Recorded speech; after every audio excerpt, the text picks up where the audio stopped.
Hello students. तो आज हम लोग बात करने वाले हैं टारगेटेड क्लिनिकल इन्वेस्टिगेशन। जैसे कि नाम से ही पता चल रहा है, हम जो क्लिनिकल इन्वेस्टिगेशन करने वाले हैं वह एक टारगेटेड एरिया में होने वाला है, टारगेटेड कैटेगरी में होने वाला है। ठीक है। तो इसमें जनरली क्या होता है, किसी भी एक डिजीज के दौरान जो भी हमारे जो ड्रग लिया गया है उसमें कौन कौन से सेफ्टी कंसर्न हुए हैं, सेफ्टी कॉम्प्रोमाइजेशन हुए हैं, उस चीज़ को बेसिकली ट्रेस करने की कोशिश करते हैं। तो आज का टॉपिक है targeted clinical investigation. It refers to the focused approach in medical research or practice where specific populations, conditions, or treatments are studied in detail to gather insights or evidence for better understanding or management। ठीक है।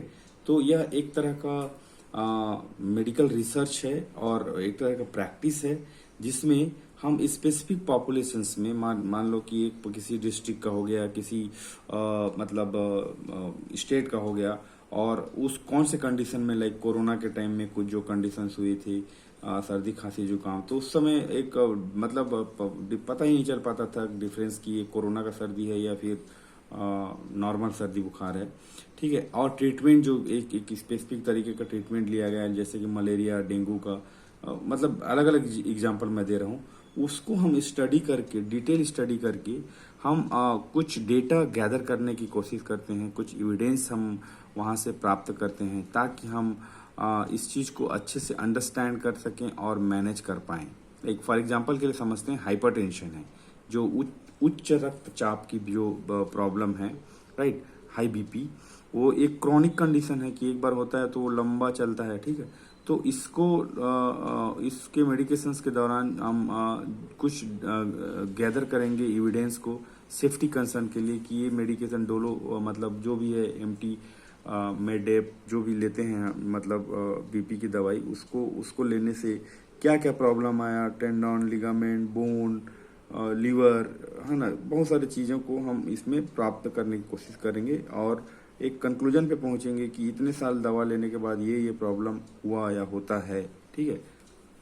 वो एक targeted area में होगा ताकि हम और अच्छे से पता चल पाएगा कि इस एरिया में, इस मतलब जैसे कि इंडिया में ऐसा हो रहा है या ऑस्ट्रेलिया में ऐसा हो रहा है, ऐसा टाइप का। तो आइए देखते हैं इसमें कौन कौन से पॉइंट्स हम दे सकते हैं। तो फर्स्ट पॉइंट है स्पेसिफिक सेफ्टी। तो जब हम स्पेसिफिक सेफ्टी की बात करते हैं, examining specific safety concerns associated with a medication.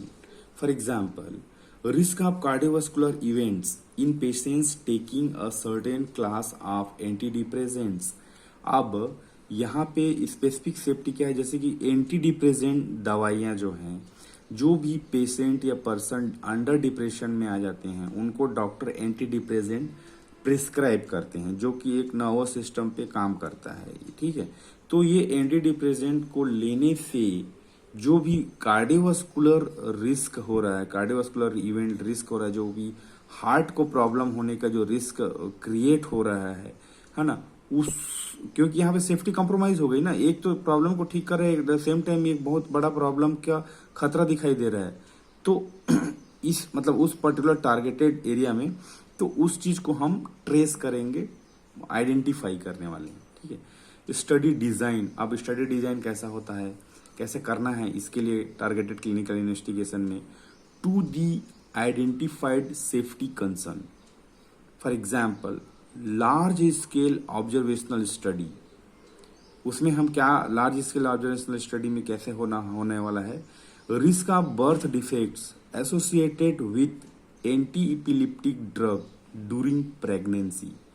तो प्रेगनेंसी के टाइम पे, क्योंकि ऐसा तो नहीं है कि प्रेग्नेंट वुमेन को इपिलिप्सी नहीं होगा या वो ऑलरेडी पहले से सफर कर रहे थे इपिलिप्सी से, तो during pregnancy also they continued the anti epileptic drug. लेकिन उससे क्या हुआ, जो भी फेटस था उनके यूटेरस में, that has got meet to the birth defect, कुछ प्रॉब्लम हुआ, फेटस का ग्रो सही नहीं हुआ, क्रोमोसोमल डिसऑर्डर हुआ, वगैरह वगैरह। तो इस चीज को ट्रेस करना बहुत जरूरी है। तो स्टडी को डिजाइन करना पड़ेगा कि हम सिर्फ एंटी एपिलेप्टिक ड्रग लेने वाले प्रेग्नेंट वुमेन को टारगेट करने वाले हैं, तो ये अपना डिजाइन है और like that we are going to trace. ठीक है, रियल वर्ल्ड डेटा, यहाँ पर रियल वर्ल्ड डेटा ही रहता है। Often use real world data like it may be from the electronic health records database to assess safety. For example, investigate potential risk of tendon ruptures associated with antibiotics. तो antibiotics जब लगातार लिया जा रहा है एक पर्टिकुलर पॉपुलेशंस के द्वारा, एक पर्टिकुलर डिस्ट्रिक्ट के द्वारा या एक कंट्री में धड़ल्ले से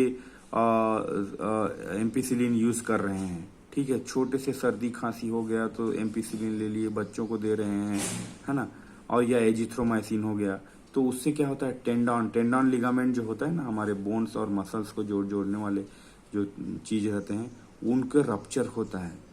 अब ये बात एक आम आदमी को, एक पेशेंट को पता नहीं रहेगा, ठीक है। तो इस डेटा को हम जो टीम होती है फार्माकोविजिलेंस टीम, ये इसको आइडेंटिफाई करती है through the electronic health record और डेटाबेस जो अवेलेबल है कि ये मेडिकेशन लेने के बाद 1 महीने या 2 महीने बाद लोग फिर डॉक्टर के पास आए और ये प्रॉब्लम देखने को मिला, ऐसा। एडवांस्ड एनालिटिकल टेक्निक्स, राइट, तो इसमें वो UVIR NMR वाला नहीं है, ठीक है, फार्माकोविजिलेंस वाला एनालिटिकल टेक्निक है। Pharmacovigilance signal detection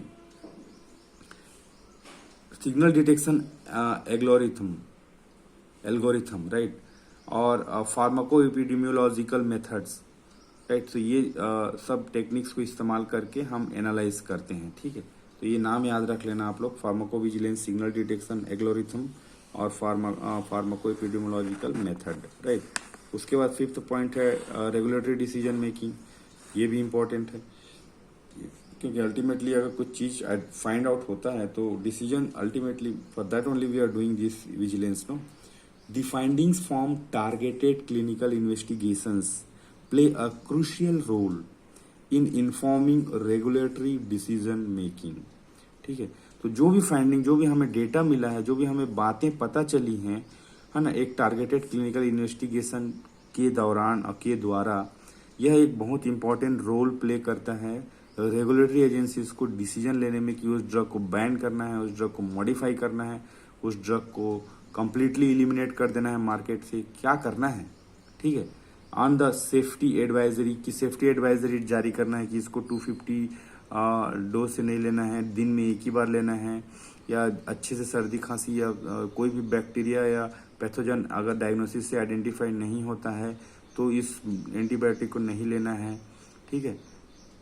update prescribing information, doctors या फिजिशियंस को जो है उनको बोलना चाहिए कि यह मतलब प्रेग्नेंट वुमेन को नहीं देना चाहिए या बूढ़ों को नहीं देना चाहिए, जो ओल्ड एज है उनको, ऐसा टाइप का।